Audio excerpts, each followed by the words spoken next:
जय हिंद फ्रेंड्स, मैं सौरभ झा आपका स्वागत करता हूं आपके अपने channel BSA government job news channel पे। आज हम लोग सभी प्रकार के कम्पिटिटिव एग्जाम्स को ध्यान में रखते हुए करंट अफेयर्स के मोस्ट इम्पॉर्टेंट सवालों को देखेंगे। साथ ही साथ इन सवालों से जुड़े संभावित प्रश्नों को डिस्कस करेंगे जो आपके एग्जाम में पूछे जा सकते हैं। आप सभी से रिक्वेस्ट करेंगे कि आप क्लास को अधिक से अधिक शेयर करें ताकि अधिक संख्या में बच्चे क्लास में आकर क्लास का लाभ उठा सकें। आप सभी से रिक्वेस्ट करेंगे कि आप क्लास में सारे सवालों के आंसर किया करें और प्लीज़ क्लास को सपोर्ट करें, क्लास को लाइक और शेयर अवश्य करें। तो चलिए शुरू करते हैं क्लास और देखते हैं हमारा पहला सवाल।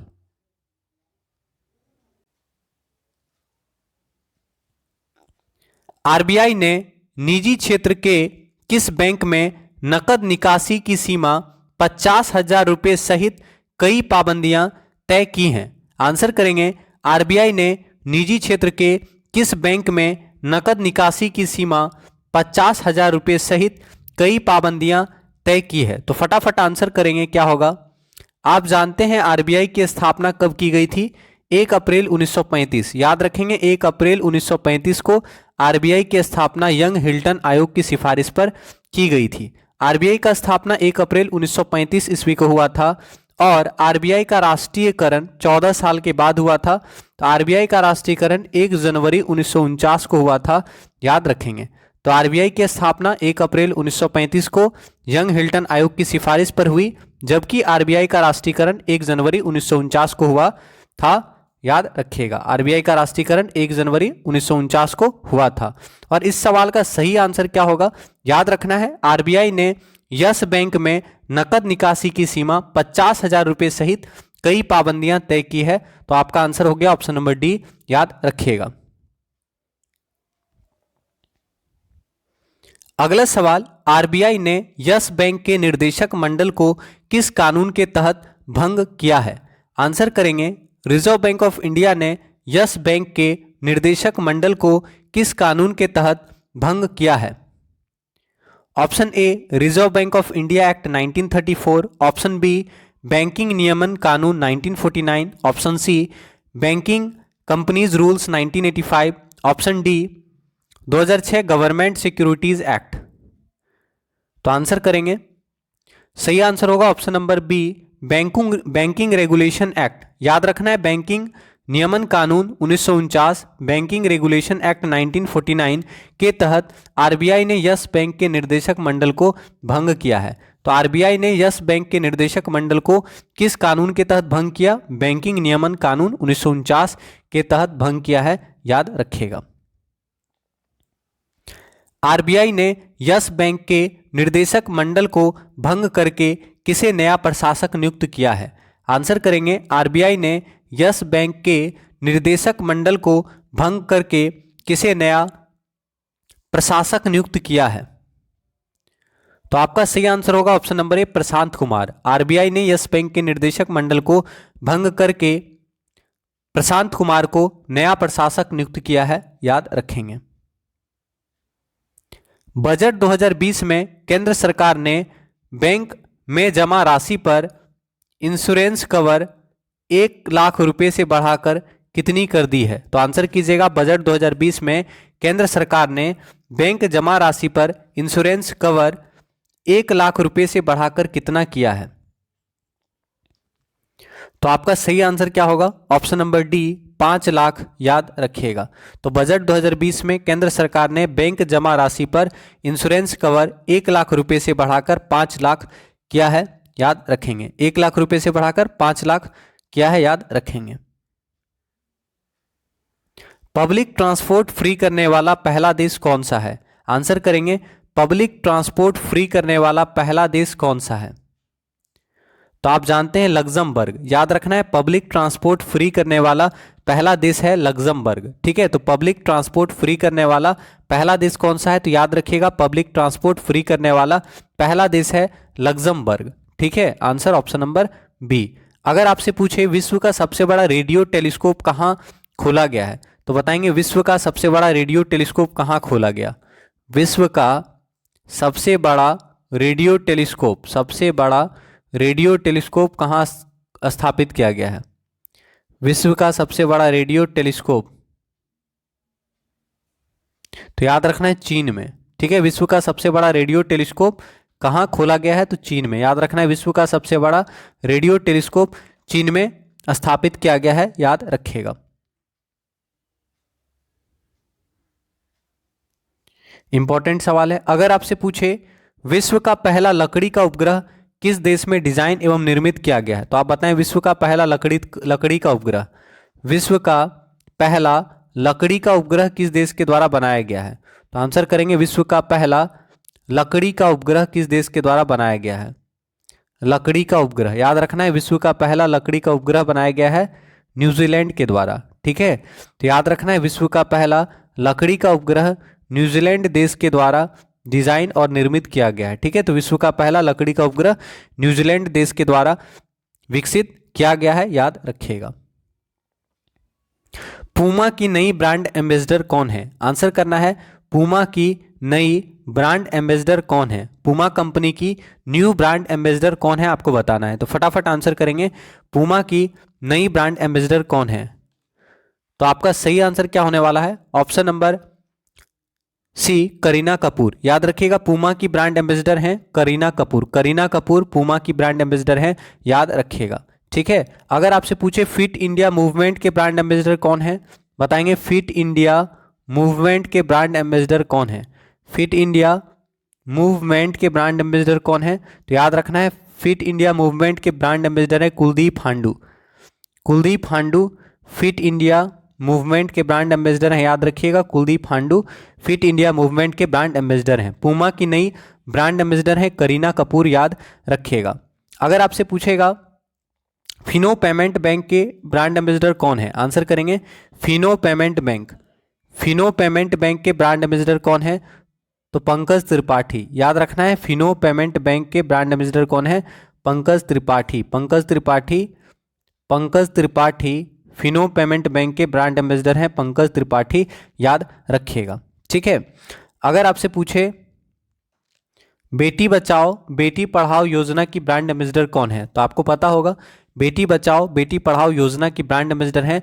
अगर आपसे पूछे राजस्थान में ब्रांड एम्बेसडर कौन है, क्योंकि करंट में ये बनी है, तो याद रखना अवनी लेखरा। इंपॉर्टेंट है अवनी लेखरा। ठीक है, अवनी लेखरा, अवनी लेखरा, याद रखना है अवनी लेखरा को बेटी बचाओ बेटी पढ़ाओ योजना में, ठीक है, कहाँ पे? राजस्थान में ब्रांड एम्बेसडर बनाया गया है। तो ये इनका नाम आप याद रखिएगा। ठीक है, तो याद रखना है बेटी बचाओ बेटी पढ़ाओ योजना राजस्थान का ब्रांड एम्बेसडर किसे बनाया गया है? अवनी लेखरा को, याद रखिएगा। ठीक है, पूमा की नई ब्रांड एम्बेसडर करीना कपूर, याद रखिएगा। चलिए अगला सवाल देखते हैं। चापचार कूट महोत्सव किस राज्य में मनाया जाता है? आंसर करेंगे चापचार कूट महोत्सव किस राज्य में मनाया जाता है? चापचार कूट महोत्सव किस राज्य में मनाया जाता है? तो सही आंसर क्या होगा? याद रखना है मिजोरम। चापचार कूट महोत्सव मिजोरम में मनाया जाता है। तो याद रखिएगा मिजोरम राज्य में चापचार कूट महोत्सव कहाँ मनाया जाता है? मिजोरम में चापचार कूट महोत्सव मनाया जाता है। अगर आपसे पूछे चिरव चिरव नृत्य कहाँ परफॉर्म किया जाता है, या फिर बैम्बो डांस या चिरव महोत्सव पूछे या फिर बैम्बो नृत्य पूछे, तो याद रखना है चिरव महोत्सव या बैम्बो नृत्य जो है मिजोरम में परफॉर्म किया जाता है। ठीक है, चापचार कूट महोत्सव मिजोरम, याद रखिएगा। चिरव नृत्य मिजोरम, याद रखिएगा। ठीक है, आंसर हो गया चापचार कूट महोत्सव मिजोरम, याद रखिएगा। अब यहाँ से बहुत सारा सवाल पूछता है। अगर आपसे पूछे हिमालयन फिल्म फेस्टिवल कहाँ आयोजित किया गया? हिमालयन फिल्म फेस्टिवल, तो याद रखना है हिमालयन फिल्म फेस्टिवल लेह में आयोजित किया गया। कहाँ पे? फिल्म फेस्टिवल लेह में, याद रखना है Himalayan film festival Leh Ladakh में आयोजित किया गया। ठीक है, अगर आपसे पूछे हॉर्नबिल महोत्सव कहाँ मनाया जाता है, आप जानते हैं नागालैंड, याद रखना है हॉर्नबिल महोत्सव कहाँ मनाया जाता है? हॉर्नबिल महोत्सव नागालैंड में, याद रखिएगा। हॉर्नबिल महोत्सव कहाँ मनाया जाता है? तो हॉर्नबिल महोत्सव नागालैंड में मनाया जाता है। हॉर्नबिल महोत्सव नागालैंड में मनाया जाता है। अगर आपसे पूछे चेरी ब्लॉसम फेस्टिवल कहाँ मनाया जाता है, तो आंसर करेंगे cherry blossom festival. Cherry blossom festival कहाँ मनाया जाता है? चेरी ब्लॉसम फेस्टिवल कहाँ मनाया जाता है? तो याद रखना है मेघालय में। चेरी ब्लॉसम फेस्टिवल कहाँ मनाया जाता है? मेघालय में चेरी ब्लॉसम फेस्टिवल मनाया जाता है, याद रखिएगा, इंपॉर्टेंट है। अगर आपसे यहीं से पूछ दे चेरी ब्लॉसम फेस्टिवल, समझ में आ गया, मेघालय। अगर आपसे पूछे वांगला फेस्टिवल कहाँ मनाया जाता है, वांगला या बांग्ला फेस्टिवल कहाँ मनाया जाता है, तो मेघालय में मनाया जाता है वांगला फेस्टिवल। समझ में आया? तो Wangala festival Meghalaya, cherry blossom festival Meghalaya, hornbill महोत्सव नागालैंड, तो हॉर्नबिल महोत्सव नागालैंड में मनाया जाता है, वांगला फेस्टिवल और चेरी ब्लॉसम फेस्टिवल मेघालय में मनाया जाता है, याद रखिएगा। ठीक है। अगर आपसे पूछे मांडू महोत्सव कहाँ मनाया जाता है, मांडू महोत्सव, तो बताइएगा मांडू महोत्सव कहाँ मनाया जाता है, तो मांडू महोत्सव मध्य प्रदेश में मनाया जाता है, याद रखना है, मांडू महोत्सव मध्य प्रदेश में मनाया जाता है। इसके अलावा निमाड़ी मिर्च महोत्सव कहाँ मनाया जाता है, निमाड़ी मिर्च महोत्सव भी याद रखना है, मध्य प्रदेश में मनाया जाता है। तो मांडू महोत्सव और निमाड़ी मिर्च महोत्सव कहाँ मनाया जाता है, तो मांडू महोत्सव और निमाड़ी मिर्च महोत्सव मध्य प्रदेश में मनाया जाता है, याद रखिएगा। केरल में कौन कौन सा महोत्सव मनाया जाता है, इंपॉर्टेंट होगा, तो केरल में आपको याद रखना है। एक पूछता है मकर विलक्कू त्यौहार कहाँ मनाया जाता है, तो याद रखना है मकर विलक्कू त्यौहार सबरीमाला मंदिर केरल में मनाया जाता है। तो मकर विलक्कू त्यौहार कहाँ मनाया जाता है, तो केरल के सबरीमाला मंदिर में मकर विलक्कू त्यौहार मनाया जाता है, याद रखिएगा।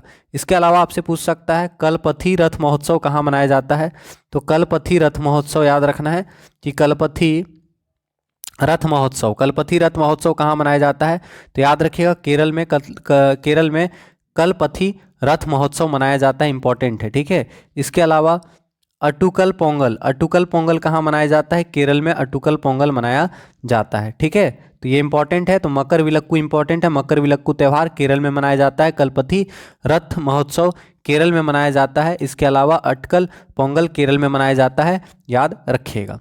ठीक है, ये इंपॉर्टेंट है, पूछ सकता है। काला घोड़ा महोत्सव कहाँ मनाया जाता है, काला घोड़ा महोत्सव महाराष्ट्र में मनाया जाता है, याद रखिएगा, काला घोड़ा महोत्सव कहाँ मनाया जाता है, तो इंपॉर्टेंट है, काला घोड़ा महोत्सव महाराष्ट्र में मनाया जाता है, तो याद रखिएगा महाराष्ट्र में काला घोड़ा महोत्सव मनाया जाता है।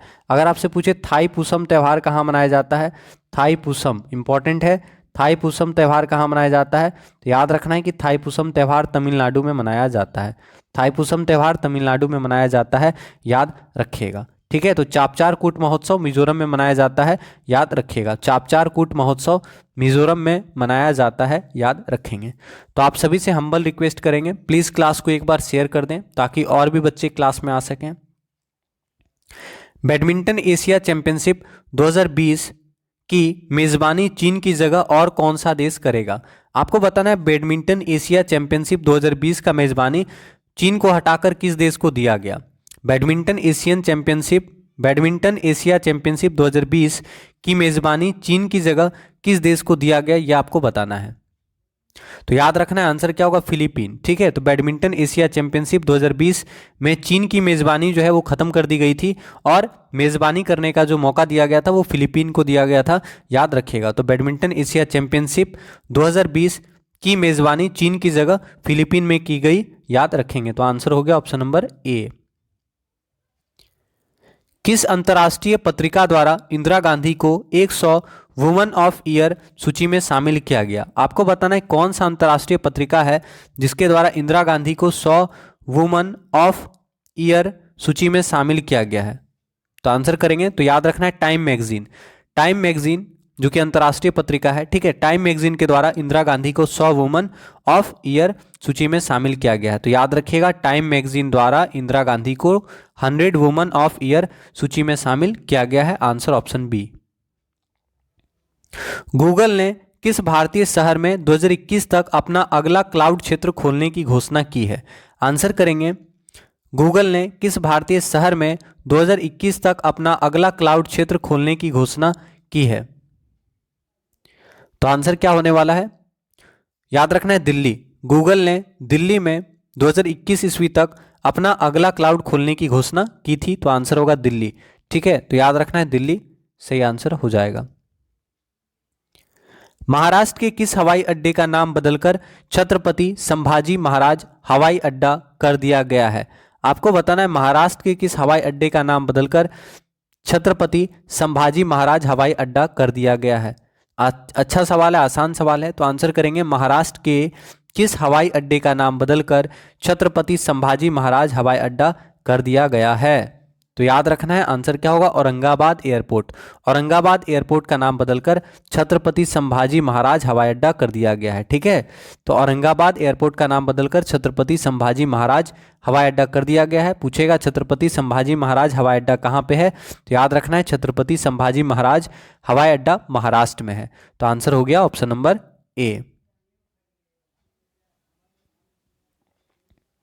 अगला सवाल, राष्ट्रपति ने हाल ही में भारत के नए मुख्य सूचना आयुक्त के रूप में किसे शपथ दिलाई है।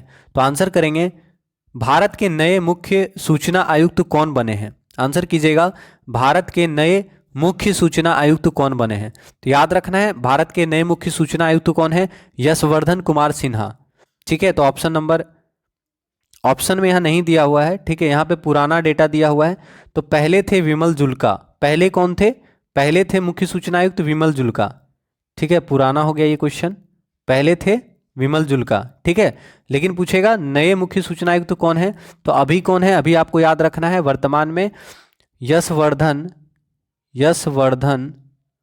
कुमार सिन्हा। याद रखिएगा वर्तमान में यशवर्धन कुमार सिन्हा जी हैं। तो वर्तमान में भारत के नए मुख्य सूचना आयुक्त कौन है, तो याद रखना है भारत के नए मुख्य सूचना आयुक्त हैं यशवर्धन कुमार सिन्हा।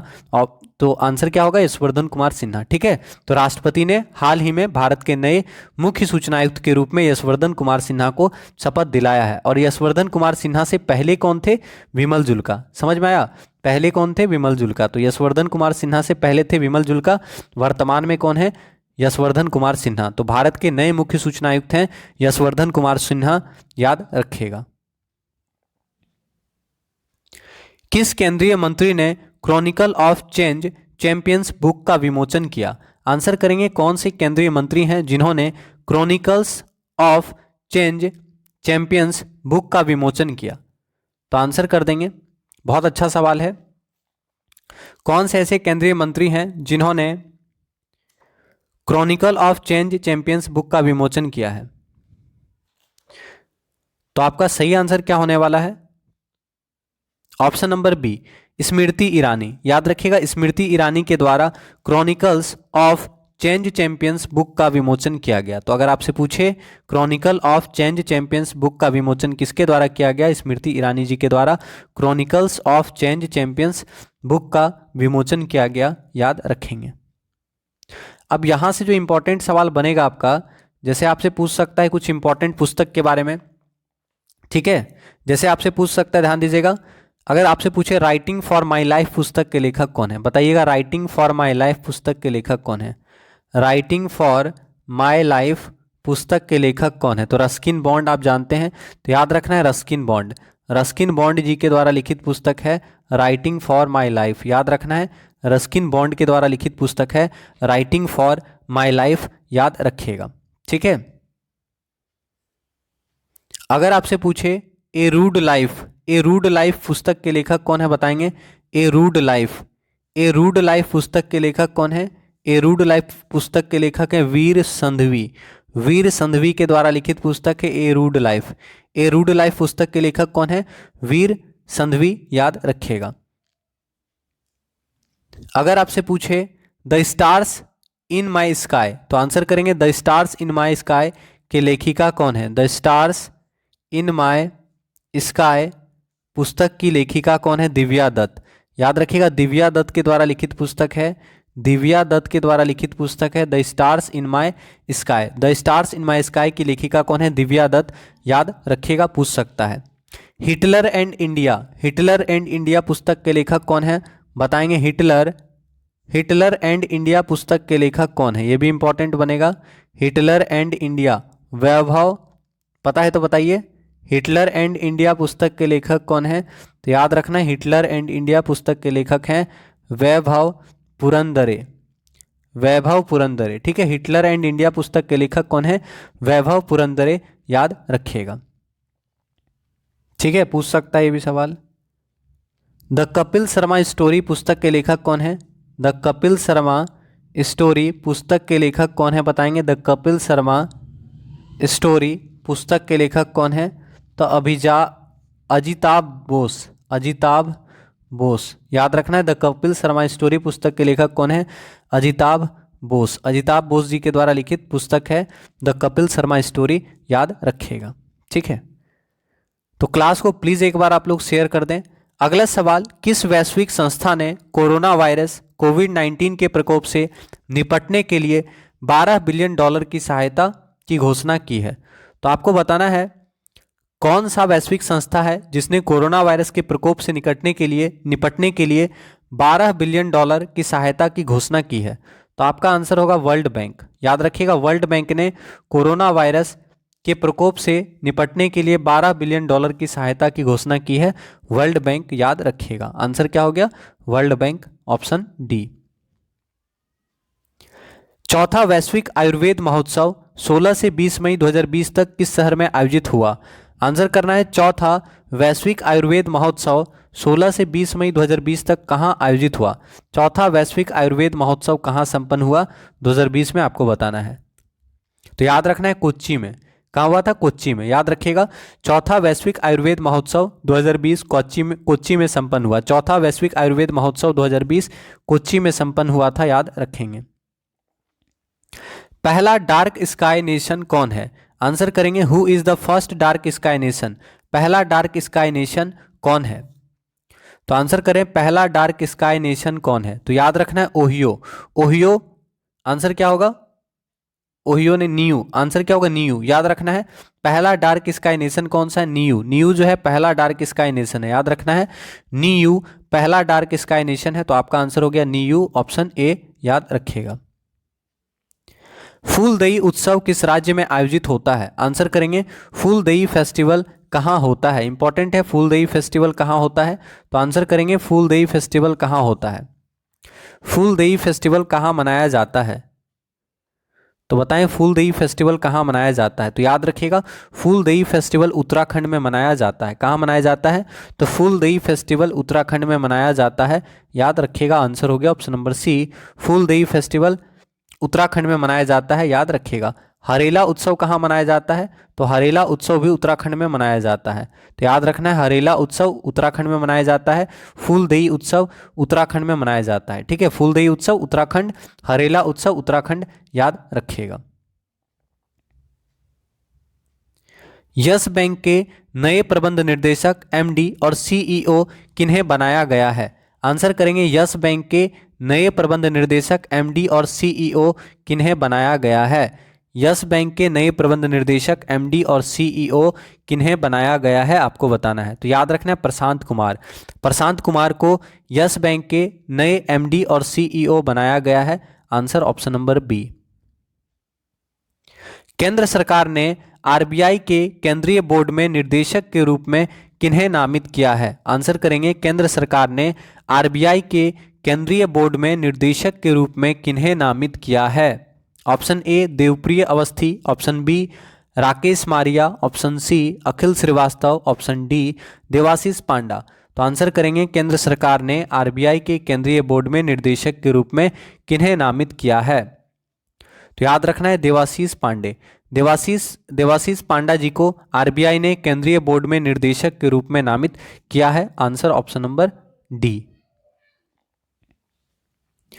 केंद्र सरकार ने कोविड-19 से बचाव व इलाज के लिए सार्क देशों के लिए कितनी रकम की आपातकालीन निधि जारी की है? तो आंसर करेंगे, केंद्र सरकार के द्वारा कोविड-19 से बचाव व इलाज के लिए सार्क देशों के लिए कितनी रकम की आपातकालीन निधि जारी की गई है? तो फटाफट आंसर करेंगे, केंद्र सरकार के द्वारा कोविड-19 से बचाव के लिए, ठीक है, कोविड-19 से बचाव और इलाज के लिए सार्क देशों के लिए कितनी रकम की आपातकालीन निधि जारी की गई है? तो आपका सही आंसर क्या होने वाला है? Option number C 10 million dollar. याद रखिएगा, केंद्र सरकार ने कोविड-19 से बचाव व इलाज के लिए सार्क देशों के लिए 10 मिलियन डॉलर की आपातकालीन निधि की घोषणा की थी। ठीक है, 10 मिलियन डॉलर, याद रखिएगा। यहाँ पे लिखा है सार्क। सार्क का फुल फॉर्म क्या होता है? आप जानते होंगे सार्क का फुल फॉर्म क्या होता है, बताइएगा। सार्क का फुल फॉर्म क्या होता है? तो याद रखना है, सार्क का फुल फॉर्म होता है साउथ, याद रखना है, सार्क का फुल फॉर्म होता है the south Asian association for regional cooperation, the south Asian association for regional cooperation. ठीक है, तो लिख लीजिएगा, वैसे आपको पता होना चाहिए, बहुत आसान सवाल है, पूछता है।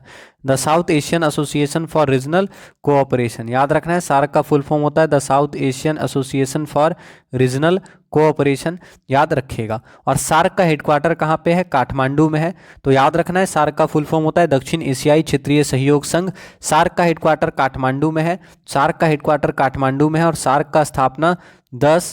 का स्थापना कब हुआ था? 7 और 8 दिसंबर। सार्क का स्थापना हुआ था 7 और 8 दिसंबर 1985। सार्क का स्थापना हुआ था 7 और 8 दिसंबर 1985। तो याद रखिएगा सार्क का स्थापना कब हुआ था? तो सार्क का स्थापना 7 और 8 दिसंबर 1985 ईस्वी को हुआ था। याद रखिएगा सार्क का हेडक्वार्टर कहाँ पे है? काठमांडू में है, याद रखेंगे, ठीक है। और सार्क का पहला शिखर सम्मेलन कहाँ हुआ था? ढाका में। सार्क का पहला शिखर सम्मेलन 1985 ईस्वी में ढाका में हुआ था, याद रखिएगा। तो केंद्र सरकार ने कोविड-19 से बचाव व इलाज के लिए सार्क देशों के लिए $10 मिलियन आपातकालीन निधि जारी की है, याद रखिएगा। तो आप सभी से रिक्वेस्ट करेंगे प्लीज क्लास को एक बार शेयर कर देंगे। अगला सवाल, भारत में राष्ट्रीय टीकाकरण दिवस कब मनाया जाता है? आंसर करेंगे राष्ट्रीय टीकाकरण दिवस कब मनाया जाता है। तो अच्छा सवाल है, अगर पता है तो आंसर करेंगे भारत में राष्ट्रीय टीकाकरण दिवस कब मनाया जाता है। भारत में राष्ट्रीय टीकाकरण दिवस कब मनाया जाता है? तो याद रखना है 16 मार्च।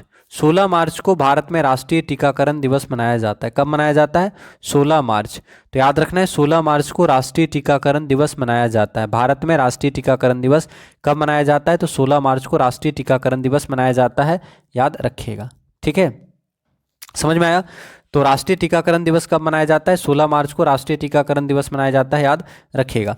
15 मार्च को क्या मनाया जाता है बताएंगे? 15 मार्च को क्या मनाया जाता है? 15 मार्च को कौन सा दिवस होता है? तो विश्व उपभोक्ता अधिकार दिवस, याद रखिएगा। 15 मार्च को विश्व उपभोक्ता अधिकार दिवस मनाया जाता है। क्या मनाया जाता है? विश्व उपभोक्ता अधिकार दिवस। विश्व उपभोक्ता अधिकार दिवस कब मनाया जाता है? तो याद रखना है 15 मार्च को विश्व उपभोक्ता अधिकार दिवस मनाया जाता है। 15 मार्च को विश्व उपभोक्ता अधिकार दिवस मनाया जाता है, ठीक है। और 16 मार्च को राष्ट्रीय टीकाकरण दिवस मनाया जाता है, याद रखिएगा। राष्ट्रीय टीकाकरण दिवस 16 मार्च को मनाया जाता है, ठीक है।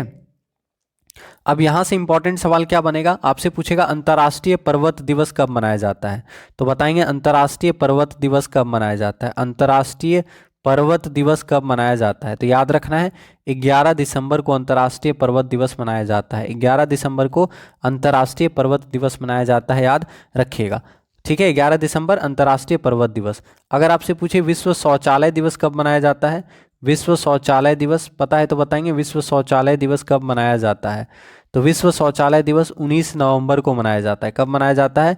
विश्व शौचालय दिवस 19 नवंबर को मनाया जाता है। तो याद रखिएगा अंतर्राष्ट्रीय पर्वत दिवस 11 दिसंबर को मनाया जाता है। विश्व शौचालय दिवस 19 नवंबर को मनाया जाता है, विश्व शौचालय दिवस। अगर आपसे पूछे विश्व मधुमेह दिवस कब मनाया जाता है? विश्व मधुमेह दिवस कब मनाया जाता है? आप बताएंगे विश्व मधुमेह दिवस कब मनाया जाता है। तो आप जानते हैं 14 नवंबर। 14 नवंबर को क्या मनाया जाता है? विश्व मधुमेह दिवस मनाया जाता है 14 नवंबर को, याद रखिएगा। अगर आपसे पूछे विश्व शहर दिवस कब मनाया जाता है? विश्व शहर दिवस, याद रखना है विश्व शहर दिवस कब मनाया जाता है? तो 31 अक्टूबर को मनाया जाता है विश्व शहर दिवस, याद रखिएगा। 31 अक्टूबर को मनाया जाता है विश्व शहर दिवस। 31 अक्टूबर को मनाया जाता है विश्व शहर दिवस, याद रखिएगा। अगर आपसे पूछे विश्व पोलियो दिवस कब मनाया जाता है? विश्व पोलियो दिवस कब मनाया जाता है? बताएंगे विश्व पोलियो दिवस कब मनाया जाता है। विश्व पोलियो दिवस कब मनाया जाता है? तो आपको याद रखना है विश्व पोलियो दिवस 24 अक्टूबर को मनाया जाता है। और 24 अक्टूबर को ही हम लोग संयुक्त राष्ट्र दिवस मनाते हैं, यानी UN डे मनाते हैं। तो अगर आपसे पूछे संयुक्त राष्ट्र दिवस कब मनाया जाता है? तो यूनाइटेड नेशन ऑर्गेनाइजेशन दिवस मनाया जाता है 24 अक्टूबर को। क्यों? क्योंकि 24 अक्टूबर 1945 को संयुक्त राष्ट्र संघ की स्थापना हुई थी। 24 अक्टूबर 1945 को संयुक्त राष्ट्र संघ का स्थापना हुआ था, याद रखिएगा। तो 24 अक्टूबर को विश्व पोलियो दिवस और UN डे मनाया जाता है 24 अक्टूबर को, याद रखिएगा, ठीक है। अगर आपसे पूछे 16 अक्टूबर को क्या मनाया जाता है? विश्व खाद्य दिवस, याद रखना है 16 अक्टूबर को विश्व खाद्य दिवस मनाया जाता है। क्यों मनाया जाता है? 16 अक्टूबर को विश्व खाद्य दिवस मनाया जाता है, आपको याद रखना है। और आप जानते होंगे FAO Food and Agriculture Organisation, इसका स्थापना कब हुआ था आपको पता है? 16 अक्टूबर को ही हुआ था। तो याद रखना है 16 अक्टूबर 1945, 16 अक्टूबर 1945 को Food and Agriculture Organisation FAO का स्थापना हुआ था, इसलिए 16 अक्टूबर को विश्व खाद्य दिवस मनाया जाता है, याद रखिएगा। और इसका हेडक्वार्टर कहाँ पे है? रोम में है, आप जानते ही हैं, तो पूछेगा तो याद रखिएगा। तो FAO Food and Agriculture Organisation की स्थापना 16 अक्टूबर 1945, हेडक्वार्टर रोम, और 16 अक्टूबर को हम लोग क्या मनाते हैं? विश्व खाद्य दिवस मनाते हैं, याद रखेंगे। ठीक है, तो फिलहाल यहाँ से इतना सवाल याद रखिएगा जो आपके एग्जाम में पूछ सकता है। तो आप सभी से हम्बल रिक्वेस्ट करेंगे क्लास को एक बार शेयर कर दें। तो यहाँ पे आपका आंसर हो गया राष्ट्रीय टीकाकरण दिवस कब मनाया जाता है? तो याद रखना है राष्ट्रीय टीकाकरण दिवस। ठीक है, राष्ट्रीय टीकाकरण दिवस कब मनाया जाता है? तो आपका आंसर हो गया 16 मार्च। 16 मार्च को राष्ट्रीय टीकाकरण दिवस मनाया जाता है। किस राज्य ने मार्च 2020 में कौशल सतरंग योजना, युवा हब योजना, मुख्यमंत्री अप्रेंटिसशिप योजना शुरू की है? तो आपको बताना है मार्च 2020 में कौशल सतरंग योजना, युवा हब योजना, मुख्यमंत्री अप्रेंटिसशिप योजना किस राज्य के द्वारा शुरू किया गया है? तो आंसर पता है तो आंसर करें। कौन सा राज्य है जिसके द्वारा कौशल सतरंग योजना, युवा हब योजना, मुख्यमंत्री अप्रेंटिसशिप योजना चलाया गया है? तो आपका यहां पे आंसर क्या होने वाला है बताएं। तो सही आंसर होगा ऑप्शन नंबर सी, उत्तर प्रदेश। ठीक है, तो उत्तर प्रदेश राज्य के द्वारा, याद रखना है, उत्तर प्रदेश राज्य के द्वारा कौशल सतरंग योजना, युवा हब योजना, मुख्यमंत्री अप्रेंटिसशिप योजना चलाया गया है। Answer option C. ठीक है, अब यहाँ पे कुछ इंपॉर्टेंट सवाल आप याद रखिए। जनरली आपसे पूछता है, आपसे पूछेगा छात्र उद्यमिता कार्यक्रम योजना किसके द्वारा चलाया गया? छात्र उद्यमिता कार्यक्रम 3.0 किसके द्वारा चलाया गया? याद है आपको? तो छात्र उद्यमिता कार्यक्रम 3.0 नीति आयोग के द्वारा चलाया गया। याद रखना है छात्र उद्यमिता कार्यक्रम 3.0 नीति आयोग द्वारा चलाया गया है, याद रखिएगा। ठीक है, अगर आपसे पूछे, ध्यान दीजिएगा, अगर आपसे पूछे वीर गाथा परियोजना किसके द्वारा चलाया गया है? वीर गाथा परियोजना किसके द्वारा चलाया गया है? वीर गाथा परियोजना, याद रखिएगा सीबीएसई के द्वारा वीर गाथा परियोजना चलाया गया। तो पूछेगा वीर गाथा परियोजना किसके द्वारा चलाया गया? सीबीएसई द्वारा। ठीक है, याद रखना है कि स्कूलों में वीरता पुरस्कार विजेताओं के बहादुरों और बलिदानों के बारे में जागरूकता बढ़ाने के लिए वीर गाथा परियोजना की शुरुआत सीबीएसई बोर्ड के द्वारा की गई है। ठीक है, तो वीर गाथा परियोजना सीबीएसई बोर्ड के द्वारा किया गया है, याद रखिएगा, पूछ सकता है। ठीक है, अगर आपसे पूछे निधि 2.0 योजना, निधि 2.0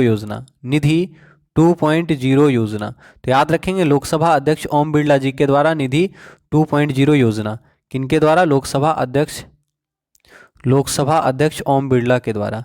ठीक है, और ओम बिरला जी 17वीं लोकसभा के अध्यक्ष हैं, तो याद रखना है ओम बिरला 17वीं लोकसभा के अध्यक्ष हैं। 17वां लोकसभा भी चल रहा है और 17वें लोकसभा के अध्यक्ष हैं ओम बिरला। तो निधि 2.0 योजना लोकसभा अध्यक्ष ओम बिरला के द्वारा जारी किया गया है, याद रखिएगा। ठीक है, अगर आपसे पूछे समुद्रयान परियोजना, तो आपको याद रखना है कि समुद्रयान परियोजना किनके द्वारा शुरू किया गया है? तो याद रखना है पृथ्वी विज्ञान मंत्रालय द्वारा समुद्रयान परियोजना चलाया गया है। ठीक है, पूछ सकता है, तो याद रखना है कि समुद्रयान परियोजना पृथ्वी विज्ञान मंत्रालय द्वारा समुद्रयान परियोजना चालू किया गया है। ठीक है, चलिए अगला सवाल देखते हैं।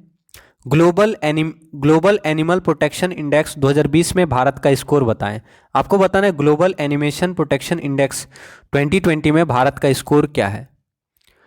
तो आंसर करेंगे, यहां पे आपको याद रखना है ग्लोबल एनिमल प्रोटेक्शन इंडेक्स में जो देश है उसको क्या किया गया? ए से जी तक, A to G ग्रुप में बांटा गया था, A to G रैंक दिया गया। ठीक है, ए टू जी रैंक दिया गया। तो याद रखना है ए से लेकर जी तक रैंक दिया गया था ग्लोबल एनिमल प्रोटेक्शन इंडेक्स में। तो ग्लोबल एनिमल प्रोटेक्शन इंडेक्स में अलग अलग देशों को ए से जी तक रैंक दिया गया था, भारत को इसमें सी रैंक दिया गया, याद रखिएगा। ठीक है, तो ग्लोबल एनिमल प्रोटेक्शन इंडेक्स 2020 में भारत को सी ग्रुप में रखा गया है, याद रखिएगा। तो आंसर हो गया option number C, group C, याद रखिएगा।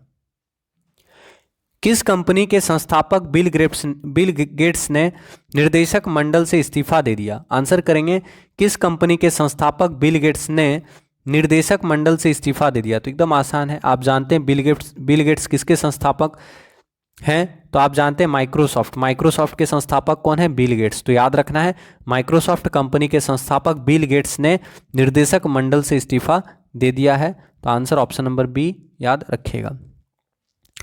कवि पुथुसेरी रामचंद्रन का निधन 14 मार्च 2020 को हो गया, वह किस भाषा के विद्वान थे? आपको बताना है कवि पुथुसेरी रामचंद्रन, ठीक है, इनका निधन हो गया, यह किस भाषा के महान लेखक थे? आपको बताना है, कवि थे। तो पुथुसेरी रामचंद्रन किस भाषा के विद्वान थे? आपको बताना है, ठीक है। तो अगर पता है तो आंसर करेंगे कवि पुथुसेरी रामचंद्र किस भाषा के विद्वान थे? आपको बताना है। तो आपका सही आंसर क्या होने वाला है? Option number D, Malayalam. याद रखिएगा, मलयालम भाषा के विद्वान थे कवि पुथुसेरी रामचंद्रन। ठीक है, कवि पुथुसेरी रामचंद्रन मलयालम भाषा के विद्वान थे जिनका निधन हो गया है। ठीक है, तो कवि पुथुसेरी रामचंद्रन मलयालम भाषा के कवि, याद रखिएगा। अब यहां से आपको क्या याद रखना है? आपसे पूछ सकता है, ध्यान दीजिएगा, आपसे पूछ सकता है तारक सिन्हा का निधन हो गया है, तो तारक सिन्हा का संबंध किस क्षेत्र से है? तो याद रखना है क्रिकेट के कोच थे तारक सिन्हा, तो पूछ सकता है एग्जाम में। तो याद रखना है क्रिकेट कोच तारक सिन्हा का निधन हुआ है, क्रिकेट कोच तारक सिन्हा का निधन हुआ है। और ये द्रोणाचार्य पुरस्कार से सम्मानित हैं तारक सिन्हा जी ने आकाश चोपड़ा, आशीष नेहरा, ऋषभ पंत जैसे क्रिकेटरों को ट्रेनिंग दी है। समझ में आया? तो इसलिए इंपॉर्टेंट बनेगा। तो तारक सिन्हा क्रिकेट कोच हैं जिनका हाल ही में निधन हो गया है और इनको द्रोणाचार्य पुरस्कार भी मिल चुका है। इन्होंने आकाश चोपड़ा, आशीष नेहरा, ऋषभ पंत जैसे क्रिकेटरों को क्या किया है, मतलब कोचिंग किया है, याद रखिएगा। ठीक है, अगर आपसे पूछे मन्नू भंडारी जी का हाल ही में निधन हो गया है, किस क्षेत्र से जुड़े थे मन्नू भंडारी? तो मन्नू भंडारी हिंदी लेखिका थी, याद रखिएगा, मन्नू भंडारी हिंदी लेखिका मन्नू भंडारी जी का हाल ही में निधन हो गया है और 2008 में इनको व्यास सम्मान से भी सम्मानित किया गया था, याद रखेंगे। ठीक है, पूछ सकता है। अगर आपसे पूछे दुनिया के सबसे उम्रदार क्रिकेटर, ठीक है, जिनका हाल ही में निधन हो गया, ऐसे पूछेगा एलिन एस कौन थे? तो एलिन एस क्रिकेटर थे, याद रखना है, किस देश के? इंग्लैंड के, याद रखना है, क्रिकेटर थे इंग्लैंड के। तो एलिन एस क्रिकेटर थे इंग्लैंड के, और याद रखना ये दुनिया के सबसे उम्रदार क्रिकेटर थे, 110 साल में इनका निधन हुआ है। ठीक है, तो एलिन एस क्रिकेटर इंग्लैंड, तो याद रखना है एलिन एस का निधन हुआ है, क्रिकेटर थे कहाँ के? इंग्लैंड के, याद रखिएगा। पूछ सकता है। इसके अलावा रोहित सरदाना, आप नाम जानते होंगे, वरिष्ठ पत्रकार, एंकर और संपादक आज तक के थे, रोहित सरदाना जी, इनका भी निधन हुआ। तो याद रखिएगा कोरोना के टाइम में इनका भी निधन हो गया, तो रोहित सरदाना का, तो याद रखिएगा रोहित सरदाना, वरिष्ठ पत्रकार, एंकर और संपादक आज तक। ठीक है, अगर आपसे पूछे अनिरुद्ध जगन्नाथ आप जानते हैं मॉरिशस के पूर्व राष्ट्रपति और प्रधानमंत्री अनिरुद्ध जगन्नाथ, तो अनिरुद्ध जगन्नाथ जी का भी निधन हो गया है। अनिरुद्ध जगन्नाथ को आप जानते हैं 2020 में पद्म विभूषण सम्मान से सम्मानित किया गया था, तो 2020 में पद्म विभूषण से सम्मानित किया गया था अनिरुद्ध जगन्नाथ को। अनिरुद्ध जगन्नाथ मॉरिशस के पूर्व राष्ट्रपति और प्रधानमंत्री थे जिनका निधन हो गया है, याद रखिएगा। ठीक है, पूछ सकता है एग्जाम में। तो इस सवाल का आंसर क्या होगा? पुथुसेरी रामचंद्रन का निधन हो गया। पुथुसेरी रामचंद्रन मलयालम भाषा के कवि और लेखक थे, याद रखेंगे। अगला सवाल, an extraordinary life a biography of Manohar Parrikar के लेखक कौन है? तो आंसर करेंगे, बहुत अच्छा सवाल है, an extraordinary life a biography of Manohar Parrikar के लेखक कौन है? तो सही आंसर होगा सदगुरु पाटिल और मायाभूषण नागवेकर, याद रखिएगा। An extraordinary life a biography of Manohar Parrikar के लेखक हैं सदगुरु पाटिल और मायाभूषण नागवेकर, यानी ऑप्शन ए और बी आपका सही आंसर होगा, याद रखिएगा। ठीक है, तो an extraordinary life a biography of Manohar Parrikar के लेखक हैं सदगुरु पाटिल और मायाभूषण नागवेकर, याद रखिएगा। अगर आपसे पूछे, ठीक है, अगर आपसे पूछे, ध्यान दीजिएगा, अगर आपसे पूछता है वाइल्ड एंड विलफुल पुस्तक के लेखिका कौन है, बताइए वाइल्ड एंड विलफुल पुस्तिका की लेखिका कौन है? वाइल्ड एंड विलफुल पुस्तिका की लेखिका है नेहा सिन्हा। नेहा सिन्हा जी के द्वारा वाइल्ड एंड विलफुल पुस्तिका लिखी गई है, याद रखिएगा। ठीक है, ईयर बुक के लेखक कौन है? सेठ रोजन के द्वारा ईयर बुक लिखा गया है, याद रखिएगा। इंपॉर्टेंट सवाल ये बनेगा, द कॉमनवेल्थ ऑफ क्रिकेट, आपसे पूछेगा द कॉमनवेल्थ ऑफ क्रिकेट के लेखक कौन है, ये आपसे पूछेगा द कॉमनवेल्थ ऑफ क्रिकेट, तो आपको बताना द कॉमनवेल्थ ऑफ क्रिकेट पुस्तक के लेखक कौन है।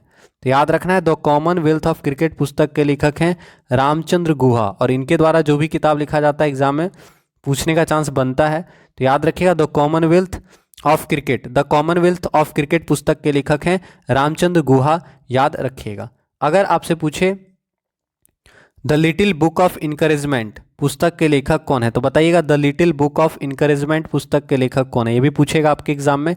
The little book of encouragement के लेखक हैं दलाई लामा, याद रखना है, इंपॉर्टेंट सवाल है।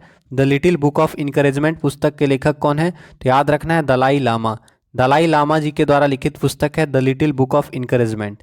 ठीक है, the little book of encouragement पुस्तक के लेखक हैं दलाई लामा, याद रखिएगा। भारत निर्वाचन आयोग ने जम्मू कश्मीर का नया मुख्य निर्वाचन अधिकारी किन्हें बनाया है, तो आंसर करेंगे जम्मू कश्मीर का नया मुख्य निर्वाचन अधिकारी किन्हें बनाया गया है। तो सही आंसर क्या होगा बताएंगे, तो याद रखिएगा जम्मू कश्मीर का नया मुख्य निर्वाचन अधिकारी हृदेश कुमार को बनाया गया है। ठीक है, हृदेश कुमार को जम्मू कश्मीर का नया मुख्य निर्वाचन अधिकारी बनाया गया है, याद रखिएगा। विश्व उपभोक्ता अधिकार दिवस कब मनाया जाता है, आंसर करेंगे विश्व उपभोक्ता अधिकार दिवस कब मनाया जाता है। तो आप जानते हैं विश्व उपभोक्ता अधिकार दिवस कब मनाया जाता है, 15 मार्च को वर्ल्ड कंज्यूमर राइट्स डे मनाया जाता है।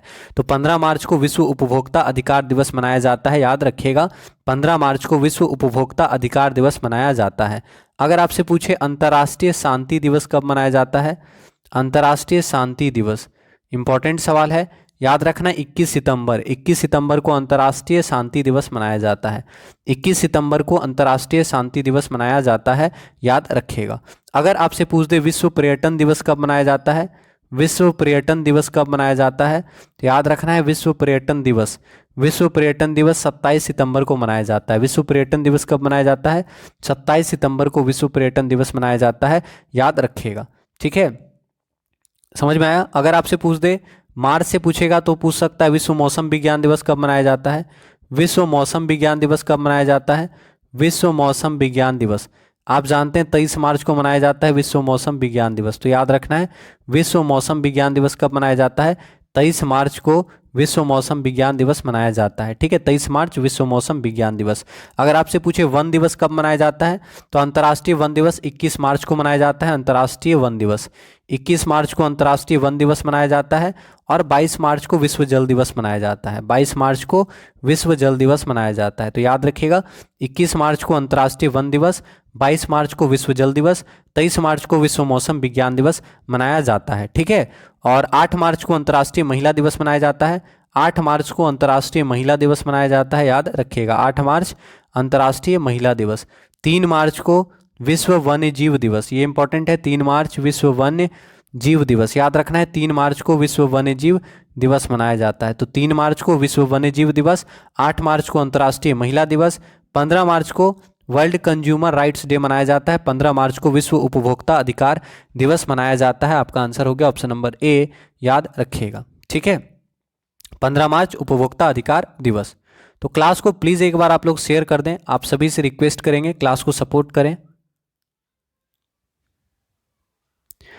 ITTF Oman open table tennis 2020 का पुरुष एकल खिताब किसने जीता, तो आंसर करेंगे ITTF Oman open table tennis 2020 का पुरुष एकल खिताब किसने जीता।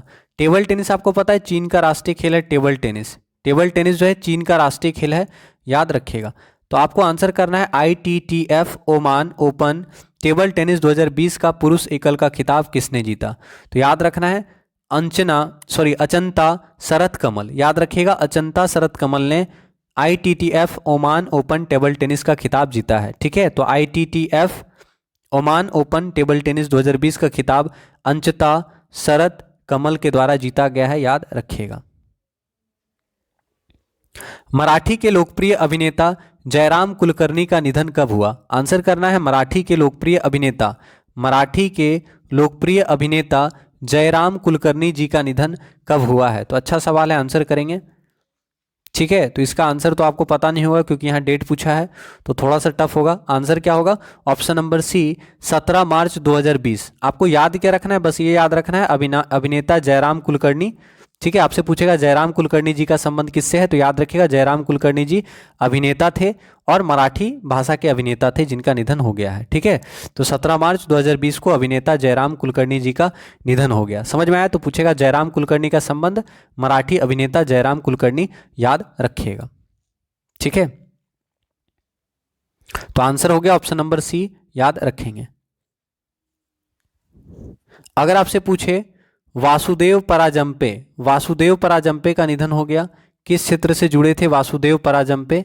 याद रखना है क्रिकेट कोच थे वासुदेव पराजंपे जिनका निधन हो गया। तो ये भी सवाल पूछ सकता है, क्रिकेट कोच, याद रखिएगा क्रिकेट कोच वासुदेव पराजंपे का निधन हो गया है, पूछ सकता है, याद रखिएगा। अगर आपसे पूछे पहली भारतीय महिला क्रिकेट कमेंटेटर का निधन हो गया है, तो उनका भी नाम इंपॉर्टेंट है, पूछ सकता है। तो पता है तो बताइए। पहली भारतीय महिला क्रिकेट कमेंटेटर कौन थी जिनका निधन हो गया? ठीक है, पहली भारतीय महिला क्रिकेट कमेंटेटर कौन थी? चंद्रा नायडू। इंपॉर्टेंट सवाल है, पूछेगा कि चंद्रा नायडू जी का निधन हो गया। ठीक है, वह किस क्षेत्र से जुड़ी थी? तो याद रखना है पहली भारतीय महिला क्रिकेट कमेंटेटर चंद्रा नायडू जी का निधन हो गया है, याद रखिएगा। ठीक है, चलिए अगला सवाल देखते हैं। कोरोना की वजह से पीएम मोदी ने जनता कर्फ्यू कब लगाने की अपील की थी? तो बताएंगे पीएम मोदी ने जनता कर्फ्यू कब लगाने की अपील की थी। ठीक है,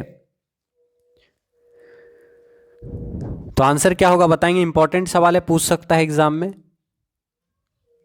तो सही आंसर क्या होगा बताएं। जनता कर्फ्यू कब लगाया गया था, यह आपको बताना है। तो याद रखना है 22 मार्च 2020 को जनता कर्फ्यू लगाया गया था। तो याद रखिएगा कोरोना की वजह से पीएम मोदी ने जनता कर्फ्यू लगाने की अपील 22 मार्च 2020 को की थी। तो आपका आंसर ऑप्शन नंबर बी 22 मार्च 2020 को जनता कर्फ्यू लगाया गया था। अगला सवाल, कोविड-19 के मद्देनजर केंद्र सरकार ने किसके नेतृत्व में इकोनॉमिक रिस्पांस टास्क फोर्स कार्य समूह का गठन किया है? तो आंसर करेंगे कोविड-19 के मद्देनजर केंद्र सरकार ने किसके नेतृत्व में इकोनॉमिक रिस्पांस टास्क फोर्स का गठन किया है? तो याद रखना है वित्त मंत्री। देखिए लिखा है इकोनॉमिक, तो क्या होगा? वित्त मंत्री होगा ना। तो याद रखना है कोविड-19 के मद्देनजर केंद्र सरकार ने वित्त मंत्री के नेतृत्व में इकोनॉमिक रिस्पांस टास्क फोर्स का गठन किया है। ऑप्शन डी सही आंसर होगा। राष्ट्रपति द्वारा नामित किस पूर्व मुख्य न्यायाधीश ने 19 मार्च 2020 को राज्यसभा के सदस्य के तौर पर शपथ ली? आपको बताना है राष्ट्रपति जी के द्वारा नामित किया गया है एक ऐसे व्यक्ति को जो कि पहले पूर्व मुख्य न्यायाधीश रह चुके हैं। ठीक है, चीफ जस्टिस ऑफ इंडिया रह चुके हैं पहले, और वह राज्यसभा के सदस्य बने हैं। तो आप जान सकते हैं, बहुत इंपॉर्टेंट सवाल है। तो आंसर क्या होगा? राष्ट्रपति द्वारा नामित किया गया है रंजन गोगोई को। तो रंजन गोगोई वर्तमान में राज्यसभा के सदस्य हैं। तो आपका आंसर क्या होगा? Option number D. तो राष्ट्रपति द्वारा रंजन गोगोई जी को राज्यसभा के सदस्य के तौर पर शपथ दिलाया गया है, याद रखिएगा। और रंजन गोगोई पहले मुख्य न्यायाधीश भी रह चुके हैं सुप्रीम कोर्ट के, याद रखिएगा। तो आपका आंसर ऑप्शन नंबर डी। पुस्तक माय एनकाउंटर्स इन पार्लियामेंट के लेखक कौन है? आंसर करेंगे पुस्तक माय एनकाउंटर्स इन पार्लियामेंट के लेखक कौन है? तो फटाफट आंसर करें। पुस्तक माय एनकाउंटर्स इन पार्लियामेंट पुस्तक के लेखक कौन है? ठीक है, तो आपका सही जवाब होगा भालचंद्र मुंगेकर, भालचंद्र मुंगेकर। तो याद रखेंगे भालचंद्र मुंगेकर के द्वारा माय एनकाउंटर्स इन पार्लियामेंट पुस्तक की रचना की गई है। ठीक है, तो आपका आंसर क्या होगा? माय एनकाउंटर्स इन पार्लियामेंट पुस्तक के लेखक हैं भालचंद्र मुंगेकर। भालचंद्र मुंगेकर के द्वारा माय एनकाउंटर्स इन पार्लियामेंट पुस्तक की रचना की गई है। अगला सवाल, रक्षा मंत्रालय ने मार्च 2020 में भारतीय वायुसेना के लिए कितने स्वदेशी तेजस लड़ाकू विमान खरीदने की मंजूरी दी है? तो आंसर करेंगे रक्षा मंत्रालय के द्वारा मार्च 2020 में भारतीय वायुसेना के लिए कितने स्वदेशी तेजस लड़ाकू विमान खरीदने की मंजूरी दी गई थी? तो सही आंसर होगा 83। याद रखेंगे रक्षा मंत्रालय के द्वारा मार्च 2020 में, ठीक है, भारतीय वायुसेना के लिए 83 स्वदेशी तेजस लड़ाकू विमान खरीदने की मंजूरी मिली थी। तो आंसर हो गया 83। अमेरिकी क्लाउड कंप्यूटिंग कंपनी सेल्सफोर्स ने अपनी भारतीय इकाई सेल्सफोर्स इंडिया का चेयरमैन और सीईओ किसे नियुक्त किया है? तो आपको बताना है अमेरिकी क्लाउड कंप्यूटिंग कंपनी सेल्सफोर्स के द्वारा भारतीय इकाई सेल्सफोर्स इंडिया का चेयरमैन और सीईओ किसे बनाया गया है? तो याद रखना है सेल्सफोर्स इंडिया का चेयरमैन और सीईओ अरुंधति भट्टाचार्य को बनाया गया है। तो याद रखिएगा सेल्सफोर्स इंडिया का चेयरमैन और सीईओ अरुंधति भट्टाचार्य को बनाया गया है। तो अमेरिकी क्लाउड कंप्यूटिंग कंपनी सेल्सफोर्स ने सेल्सफोर्स इंडिया का चेयरमैन और सीईओ अरुंधति भट्टाचार्य को बनाया है, याद रखेंगे।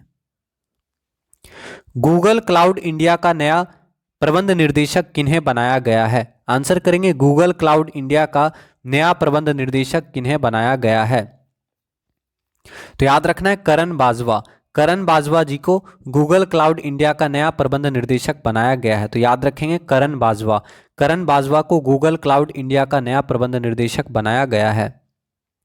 केंद्र सरकार ने दक्षिणी राज्यों के मामले की सुनवाई के लिए राष्ट्रीय कंपनी विधि अपीलीय न्यायाधिकरण की पीठ का गठन किस जगह किया है? तो आंसर करेंगे केंद्र सरकार ने दक्षिणी राज्यों के मामले की सुनवाई के लिए राष्ट्रीय कंपनी विधि अपीलीय न्यायाधिकरण की बेंच का गठन किस जगह किया है? तो आपका सही आंसर होगा चेन्नई। ठीक है, तो केंद्र सरकार ने दक्षिणी राज्यों के मामले की सुनवाई के लिए राष्ट्रीय कंपनी विधि अपीलीय न्यायाधिकरण की बेंच का गठन चेन्नई में किया है, याद रखिएगा। तो ऑप्शन सी सही आंसर होगा। एशियाई विकास बैंक ने कोरोना वायरस महामारी को देखते हुए विकासशील सदस्य देशों के लिए कितनी रकम का पैकेज देने की घोषणा की है? तो आपको बताना है एशियाई विकास बैंक के द्वारा कोरोना वायरस महामारी को देखते हुए विकासशील सदस्य देशों के लिए कितनी रकम का पैकेज देने का घोषणा किया गया है? तो आंसर होगा 6.5 अरब डॉलर। याद रखिएगा एडीबी यानी एशियन डेवलपमेंट बैंक ने कोरोना वायरस महामारी को देखते हुए विकासशील सदस्य देशों के लिए 6.5 अरब डॉलर का पैकेज देने की घोषणा की है। Answer option C. Bajaj Auto ने किसे दोबारा कंपनी का एमडी और सीईओ नियुक्त किया है? तो आंसर करेंगे बजाज ऑटो ने किसे एमडी और सीईओ नियुक्त किया है? तो बजाज ऑटो ने किसे दोबारा कंपनी का एमडी और सीईओ नियुक्त किया है? तो याद रखना है राजीव बजाज। ठीक है, आंसर क्या होगा? राजीव बजाज। तो याद रखिएगा राजीव बजाज जो है बजाज ऑटो के एमडी और सीईओ हैं। ठीक है, तो बजाज ऑटो का एमडी और सीईओ कौन है? राजीव बजाज, याद रखिएगा। पहली बार सुप्रीम कोर्ट ने अयोग्यता याचिका पर किस राज्य के मंत्री को पद से हटा दिया? आंसर करेंगे पहली बार सुप्रीम कोर्ट ने अयोग्यता याचिका पर किस राज्य के मंत्री को पद से हटा दिया? ठीक है, तो सुप्रीम कोर्ट ने किस राज्य के मंत्री को अयोग्यता याचिका पर उनके पद से यानी मंत्री पद से हटा दिया? ठीक है, तो आपका आंसर क्या होगा? मणिपुर। ठीक है, आंसर क्या होगा? मणिपुर। याद रखना है कि पहली बार सुप्रीम कोर्ट ने अयोग्यता याचिका पर मणिपुर के मंत्री को उनके पद से हटा दिया। तो आंसर हो गया ऑप्शन नंबर बी।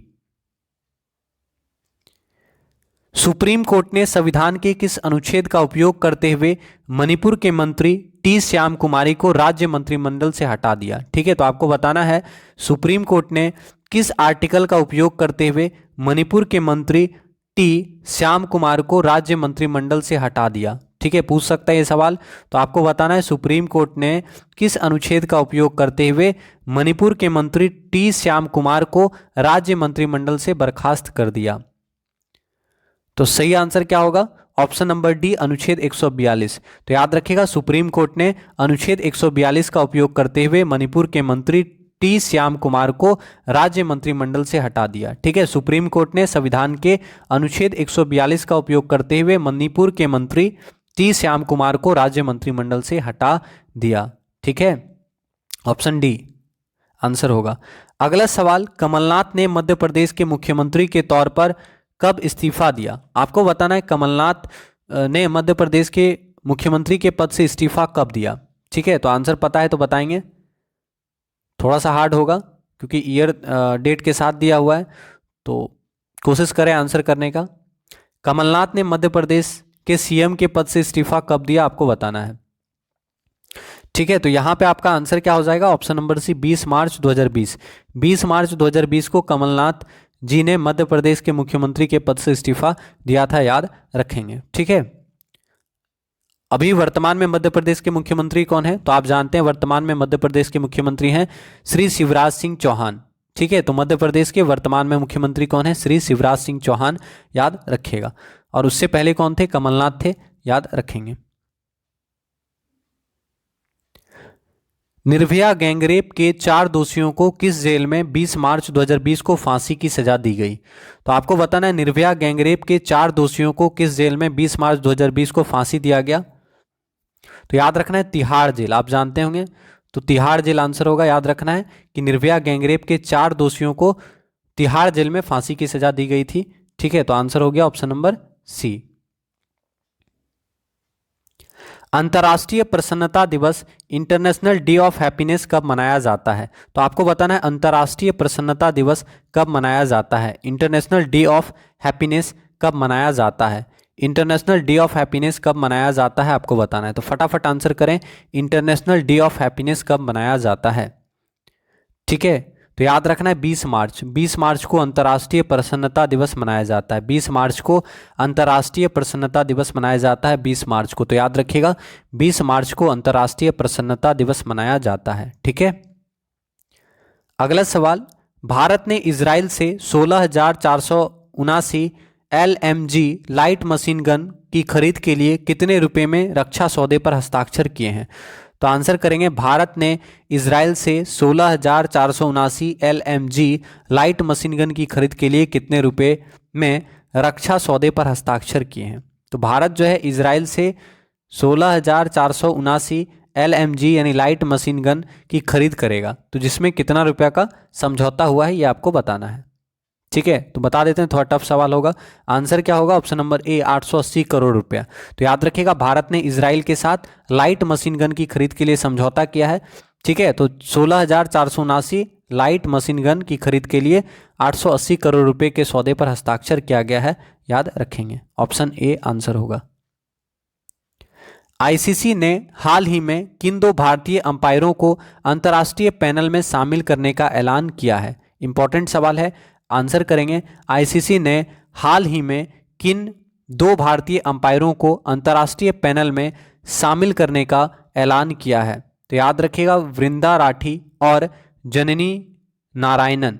वृंदा राठी और जननी नारायणन को आईसीसी ने, ठीक है, अंतर्राष्ट्रीय पैनल में शामिल करने का निर्णय लिया, और ये दोनों क्या है? अंपायर हैं। ठीक है, तो याद रखना है आईसीसी ने हाल ही में वृंदा राठी और जननी नारायणन 2 अंपायर हैं, इन दोनों को अंतर्राष्ट्रीय पैनल में शामिल करने का ऐलान किया है। तो अगर आपसे पूछे वृंदा राठी और जननी नारायणन किस क्षेत्र से संबंधित हैं, तो क्रिकेट अंपायर हैं, याद रखिएगा। ग्लोबल रिसाइकलिंग डे कब मनाया जाता है? आंसर करेंगे ग्लोबल रिसाइकलिंग डे कब मनाया जाता है? When is global recycling day celebrated? Global recycling day कब मनाया जाता है? तो याद रखना है ग्लोबल रिसाइकलिंग डे 18 मार्च को मनाया जाता है। याद रखिएगा 18 मार्च को ग्लोबल रिसाइकलिंग डे मनाया जाता है। आंसर क्या होगा? ऑप्शन सी, 18 मार्च को ग्लोबल रिसाइकलिंग डे मनाया जाता है। याद रखिएगा 18 मार्च को ग्लोबल रिसाइकलिंग डे मनाया जाता है। विश्व चैंपियन बॉक्सर रह चुके रोजर मैवेदर का निधन 17 मार्च 2020 को हो गया, वह किस देश के थे? तो आंसर करेंगे बॉक्सिंग खिलाड़ी रोजर मैवेदर, याद रखिएगा बॉक्सिंग खिलाड़ी रोजर मैवेदर का निधन 17 मार्च 2020 को हो गया, वह किस देश के थे? तो इंपॉर्टेंट सवाल है, पूछेगा ये सवाल, ठीक है, पूछ सकता है कभी भी, पूछेगा आपसे कि रोजर मैवेदर किस क्षेत्र से जुड़े थे। तो रोजर मैवेदर मुक्केबाज थे, बॉक्सर थे, और ये विश्व चैंपियन भी रह चुके हैं। तो याद रखना है विश्व चैंपियन बॉक्सर रोजर मैवेदर, विश्व चैंपियन बॉक्सर रोजर मैवेदर का निधन हुआ है, ये किस देश के थे आपको बताना है। तो याद रखना है रोजर मैवेदर अमेरिका के मुक्केबाज थे, अमेरिका के बॉक्सर थे, ठीक है। तो world champion boxer Roger Mayweather America के थे, जिनका निधन हो गया है, याद रखिएगा। तो विश्व चैंपियन बॉक्सर रोजर मैवेदर का निधन हो गया है, रोजर मैवेदर अमेरिका के बॉक्सर थे, याद रखेंगे। तो ऑप्शन सी सही आंसर होगा। तो आप सभी से रिक्वेस्ट करेंगे कि प्लीज क्लास को लाइक नहीं किए हैं तो लाइक कर देंगे, तो प्लीज क्लास को एक बार लाइक कर दीजिएगा, और पॉसिबल हो तो क्लास को शेयर कर देंगे। अगला सवाल, वर्ल्ड हैप्पीनेस रिपोर्ट 2020 में भारत का रैंक बताएं। वर्ल्ड हैप्पीनेस रिपोर्ट 2020 में भारत का रैंक बताएं। तो आपको बताना है वर्ल्ड हैप्पीनेस इंडेक्स 2020 में भारत का स्थान कौन सा था, ठीक है। तो आंसर कर दीजिए अगर पता है तो। वर्ल्ड हैप्पीनेस इंडेक्स में भारत का रैंक कौन सा है, ठीक है। तो आंसर करेंगे, तो आंसर क्या होगा, 144वां स्थान। याद रखिएगा विश्व हैप्पीनेस रिपोर्ट 2020, विश्व हैप्पीनेस रिपोर्ट 2020 में भारत को 144वां स्थान मिला, ठीक है। तो याद रखिएगा विश्व हैप्पीनेस रिपोर्ट, विश्व हैप्पीनेस रिपोर्ट में भारत को 144वां स्थान मिला, किस साल, 2020 में, ठीक है। तो विश्व हैप्पीनेस इंडेक्स 2020 में भारत को 144वां स्थान मिला, याद रखिएगा, ठीक है। तो इतना ही सवाल था। आप सभी से हम्बल रिक्वेस्ट करेंगे कि प्लीज़ क्लास को सपोर्ट कीजिएगा, क्लास को लाइक और शेयर अवश्य कीजिएगा। साथ ही साथ आप सभी से रिक्वेस्ट करेंगे किसी भी टॉपिक में आपको दिक्कत होगा तो आप लोग कमेंट कर दीजिएगा, और प्लीज़ क्लास में रेगुलर रहिएगा। तो आप सभी का तहे दिल से धन्यवाद करते हैं, और मिलते हैं आपसे अगले क्लास में। जय हिंद, जय भारत, जय BSA, धन्यवाद।